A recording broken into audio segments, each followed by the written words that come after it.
In sales, we know calls lead to conversations, lead to appointments, which leads to consultations, and then obviously deals from there. But the part that makes sales hard is being consistent and doing the basics at a high level.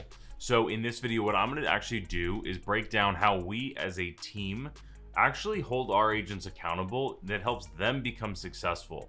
Now, there's no rocket science in sales, but doing basics at a high level over a long period of time becomes incredibly hard. So I'm going to share with you how we do this here at my company, Onyx Homes. If you don't know who I am, my name is Christian. I own Onyx Homes. We're a real estate sales team based in Southern California. We've done over $750 million in sales in just the first 5.5 years in the business. So I'm going to use a case study here of an agent that just had a monster month, and they are new to the business. This is their very first full year in the business. He was with a large independent brokerage that we would all know, and when he joined our team, he had, I think, maybe one deal, but I'm not even sure if he had closed the deal yet. And then he joined our team, learned the process, followed the process, and just did his job. So I'm going to walk through how we as a team hold our agents accountable, and you can actually implement this into your business as well too. I did this because when I was personally selling, this is how I held myself accountable. So I know you can do it as well. So the agent that I'm going to case study on this is Martin No, and he had a massive month last month, which was May. So I'm filming this in the very beginning of June. And last month he closed 6 escrows. Now, depending on where you're watching this from, you might be anywhere else in the United States. We're in Orange County, California with a relatively high average price point. Our average price point for our team is about $1 million, and Martin's average price point in that last month, 6 closed deals, was $900,000. So he had a monster month.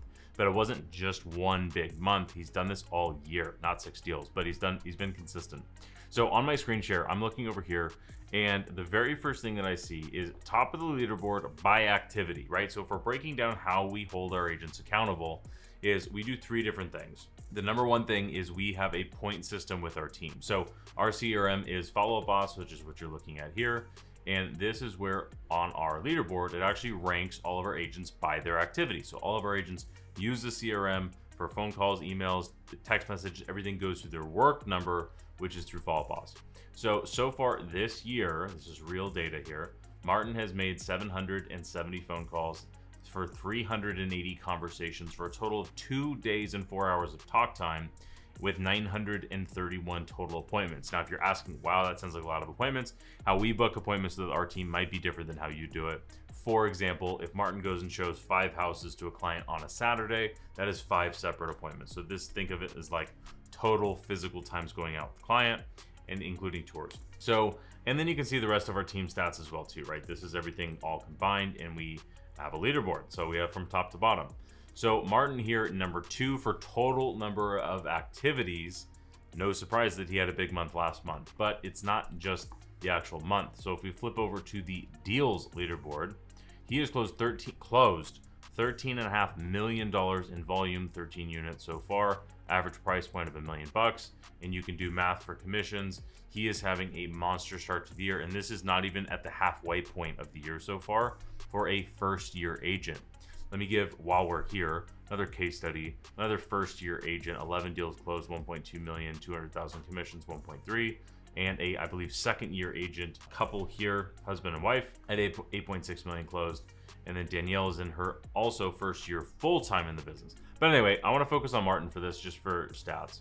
So how we hold our agents accountable is 3 different things. Number 1 is total activity. So here we're looking at the points overall for the year. And what we found was we looked at our entire team, and we found that all of the successful agents hit a minimum standard. And for us, it was of 20,000 points. So if you're looking at these points, it's as simple as an email's worth 1 point, a text is worth 2, a phone call's worth 10. Then the points really isn't important unless you use Follow Up Boss and you have this tool. But what we found was, if you scroll down, right, not every agent hits the same level of activity.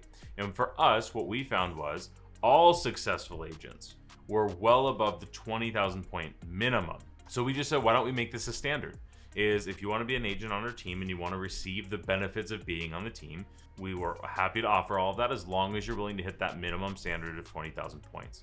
Now, if you can do the math, is we're 5 months into the year here, and Martin is doing way more than 20,000 points a month. So if you filter this down to, let me just duplicate this really quick and show you on a last 30 days, so like last month, for example, you can see down here, Martin, while closing 6 escrows, was 6th on the leaderboard at 36,000 points. So you can see that he was way above that minimum standard. So that is number one. If you're keeping notes here, the number one way we hold our agents accountable is we have a minimum standard based on proof that agents that are above that minimum standards are successful, and we have never seen an agent that is below that minimum standard of productivity. The amount of work actually done, we've never seen that agent be successful. So Martin, number one, is way above that minimum, 50% above that minimum threshold. And as you can see, other agents on the team that are also doing deals are way above that minimum standard, right? So for you, number one is to figure out what is your minimum standard. That is number one. And then hold yourself accountable to that. Ideally, you do it on a weekly and a monthly basis. This is how we do it on a monthly basis, is we look at 20,000 points per month in the CRM. And again, don't get stuck on the points. This is just how we do it for minimum activity. Now, the second way we do it is a weekly cadence. So for our team, we provide a ton of leads. I think last week, we generated over 500 leads, and our agents went on 400 appointments last week, 300 appointments last week. So we have to make sure that because we generate so many leads, we have to make sure that our agents are actually doing follow-up.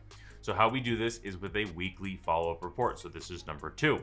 And you can do this yourself within your CRM or whatever your workflow is. So with our team, we have a very, very clear workflow in our CRM. And every single Friday, Darren, who is, shout out to Darren, he is the man. He sends out an email every single week to every agent on the team. We've got the rules up here, not super important. But basically, our agents get a visual every single week of how up to date are you on your follow-up. So Martin can look at this, and it's got week over week over week over week for each month. But for this particular week, the email that I have pulled up here, we could see that he had all of his 10 lists, right? There was a total of 27 leads that needed follow-up. And for us, by our workflow standards, that's okay. For us, as long as you're below 35 total leads, and as long as you're not in the red on any of these, we see that as totally fine. So for an agent that is, one, willing to hit that minimum standard of work, that's the first thing we talked about. And two, is staying up to date on their follow-up. As long as they hit those two things, we are absolutely willing to continue to invest into those agents. So as you can see here for Martin, on this particular week, he generated 5 new leads. He made 57 phone calls. He set 9 appointments. And then you can see his total number of activity was right here, which totaled to 6,300 points, right? So this is the second way that we hold our agents accountable. So number one is, are you doing the minimum standard of work? Number two is, are you actually following up with your leads? Now, number three are lead conversion metrics. Now, I don't have a bunch of visuals to show you here, but what we look at is, are you as an agent moving leads down the funnel? So if you received 20 leads, have you met 10 of those? And of those 10 that you've met, have you won the business with at least half, so 5 of them, so that you can get 2 to the closing table, right? So if you have 10 leads, maybe not 2 to the closing table, maybe 1 to the closing table, right? So we know our benchmarks, we know our standards, so that if Martin gets 20 leads, he should have met 10 of them. He should have won the business with 5 of them, so half again. And then of those 5, 1 or 2 is likely to go under contract. So we coach on these conversion metrics all the way throughout. So if we're recapping, very simple, very easy. Number one is, what is the minimum amount of activity that you need to do in order to be successful?